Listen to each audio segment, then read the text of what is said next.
Assalamualaikum, salam hormat kami dari kami PAJ Bandar Kedung Mulya. Uhayyikum tahiyatan islamiyah, tahiyatan mubarakah, tahiyatan ahlul jannah. Assalamualaikum warahmatullahi wabarakatuh. Bismillah, alhamdulillah, wassalatu wassalamu ala rasulillah Muhammad ibn Abdillah wa ala alihi wa sahbihi wa mawala, amma ba'd. Dewan Hakim yang arif dan bijaksana, hadirin sebangsa dan setanah air yang kami banggakan. Pemimpin ideal adalah pemimpin yang cerdas dalam membawa diri, yang didukung dengan keunggulan berpikir, serta pemimpin ideal adalah pemimpin yang cerdas dalam membawa diri, yang didukung dengan keunggulan berpikir dan peka terhadap hal sekitar, serta mendengarkan suara rakyatnya. Menurut Abu A'la al-Maududi dalam bukunya The Prophet of Islam mengatakan, "He is the only one example." Rasulullah Sallallahu Alaihi Wasallam merupakan contoh yang paling lengkap. Dalam dirinya terdapat kebesaran dan kemuliaan sifat manusia. Kebesaran sifat beliau dan keberhasilan beliau dalam memimpin negara telah tercatat indah dan rapi dalam sejarah peradaban manusia, sehingga wajar kehebatan beliau diabadikan oleh Michel Herd dalam bukunya The 100 Ranking of the Most Influential Person in History. 100 orang yang sangat berpengaruh dalam sejarah. Dia menempatkan Nabi Muhammad SAW pada ranking yang pertama. Kebesaran sifat Rasul sebagai seorang pemimpin yang mementingkan kepentingan rakyat dan mengedepankan akhlakul karimah pada akhirnya mampu merubah masyarakat biadab menjadi beradab. Yang semula berseteru kini menjadi satu. Yang dulunya menyembah berhala kini kembali menyembah Allah Ta'ala. Mengingat keberhasilan beliau dalam memimpin, maka perkenankan kami menyampaikan syarahan Al-Quran yang bertajuk Pemimpin Ideal, yang akan diawali dengan firman Allah Subhanahu wa Ta'ala dalam Quran surat Al-Ahzab ayat 21 sebagai berikut. A'udzu billahi minasy syaithanir rajim. Bismillahirrahmanirrahim.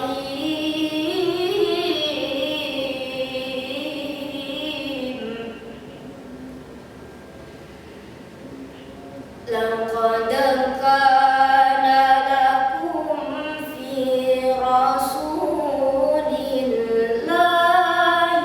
uswatun hasanah. Fi rasulillahi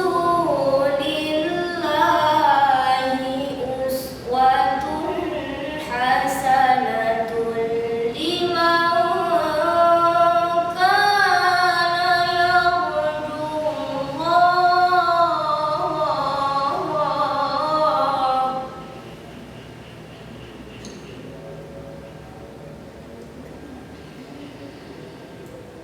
liman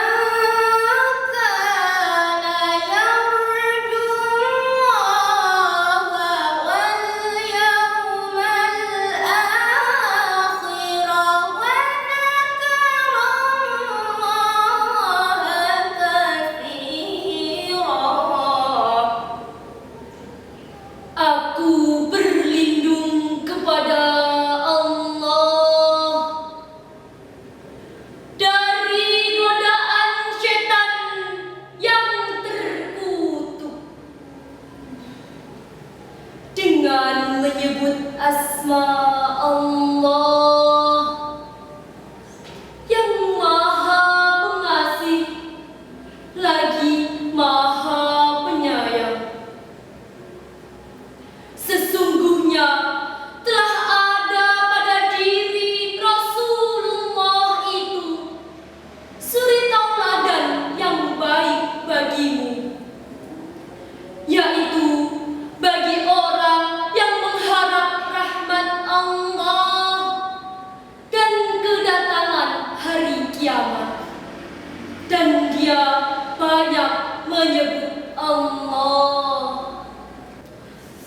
Hadirin yang berbahagia, ayat tersebut menjelaskan sungguh pada diri Rasulullah itu terdapat uswatun hasanah bagi kita. Beliau merupakan figur yang luhur, contoh yang tinggi yang harus diikuti dengan sepenuh hati, baik perkataan maupun perbuatannya. Demikian penegasan Imam Ali As-Sabuni dalam Shafqatut Tafasir.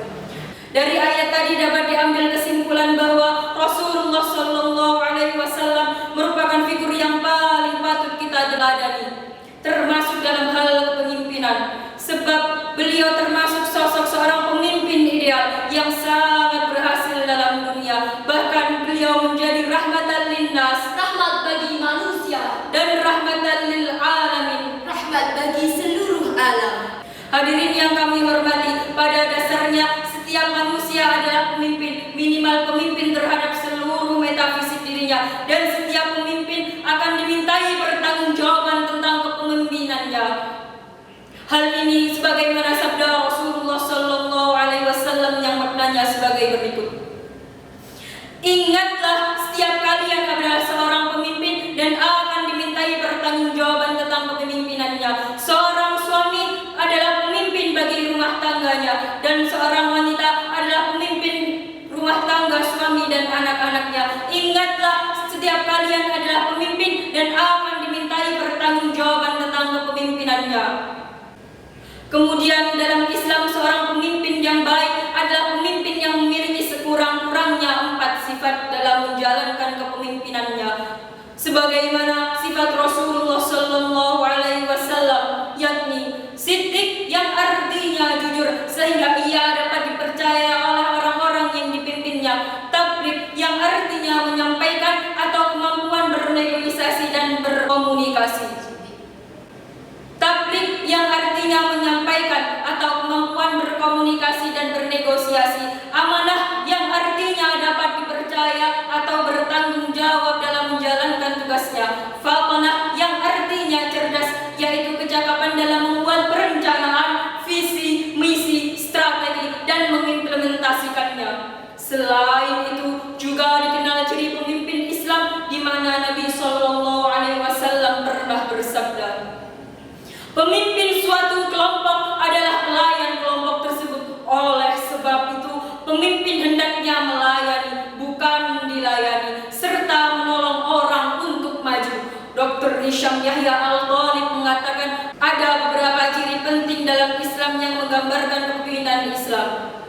Selain itu juga dikenal ciri pemimpin Islam, di mana Nabi Sallallahu Alaihi Wasallam pernah bersabda, pemimpin suatu kelompok adalah pelayan kelompok tersebut. Oleh sebab itu, pemimpin hendaknya ia melayani, bukan dilayani, serta menolong orang untuk maju. Dr. Hisham Yahya Al-Talib mengatakan ada beberapa ciri penting yang menggambarkan kepemimpinan Islam, yaitu pertama, setia kepada Allah. Pemimpin dan orang yang dipimpin terikat kesetiaan dengan Allah. Yang kedua, tujuan Islam secara menyeluruh. Pemimpin melihat tujuan organisasi bukan saja berdasarkan kepentingan kelompok, tetapi juga dalam ruang lingkup kepentingan Islam yang lebih luas. Ketiga, berpegang pada syariat dan akhlak Islam. Pemimpin terikat dengan peraturan Islam dan boleh menjadi pemimpin selama ia berpegang teguh pada perintah syariah. Dalam mengendalikan urusannya, ia harus patuh kepada adab-adab Islam, khususnya ketika ia berurusan dengan golongan oposisi atau orang yang tak sepaham.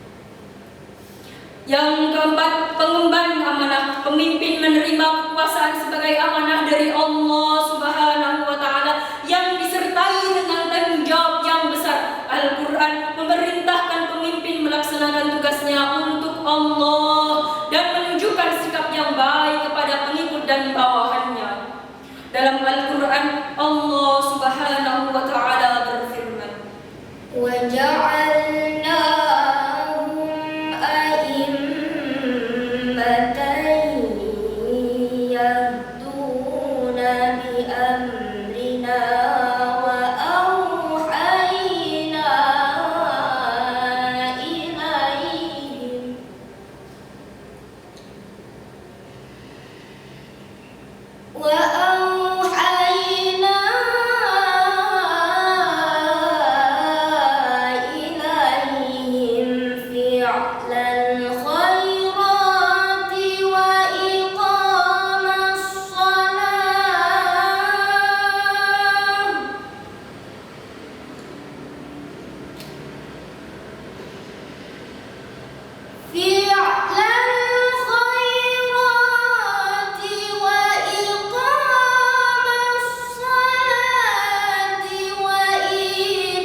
fitnah kami.